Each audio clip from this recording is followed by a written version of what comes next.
Ya, pemirsa, Polres Metro Depok memeriksa sejumlah saksi dalam kasus penganiayaan anak oleh Meita Irianti, pemilik daycare Wensen School Indonesia. Dan dari hasil pemeriksaan terungkap, tersangka tak memberi upah layak kepada karyawannya dan kerap melontarkan kalimat yang merendahkan.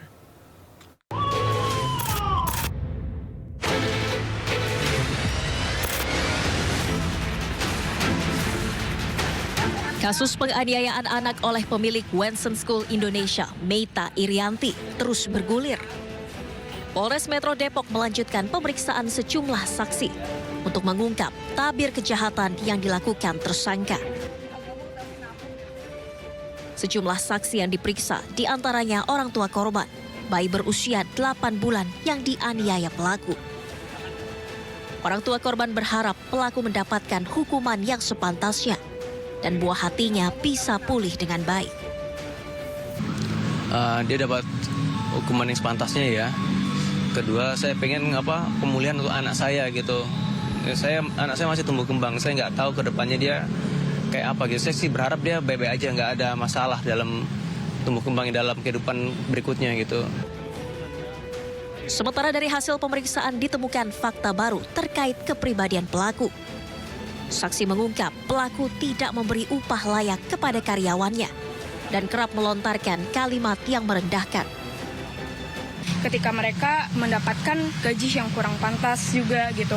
Setiap kalau nggak salah per minggunya itu sekitar 250.000, itu pun tidak dengan uang ongkos atau uang makan kalau nggak salah. Dan juga kalau misalkan mereka nggak masuk sehari walaupun sakit itu dipotong gitu 40.000. Dan juga sering disuruh untuk mengerjakan hal yang di luar tupoksinya gitu sebagai jadi kayak suka disuruh bantu-bantu tersangka gitu, misalnya disuruh cuci baju bayi, disuruh cuci gorden, dan bahkan ada sering dilontarkan kalimat-kalimat yang merendahkan mereka gitu.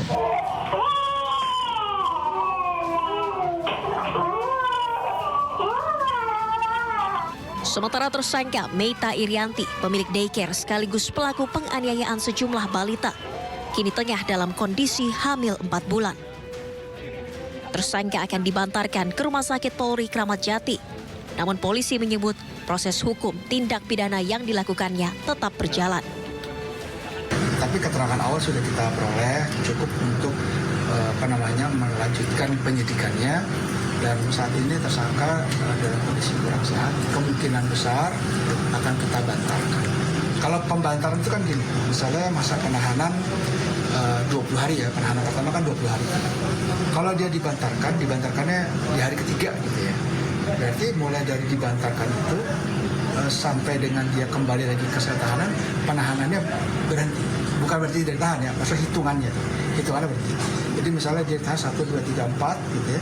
Masuk lagi hari keempat, penahanannya dilanjutkan hitungannya keempat, kelima.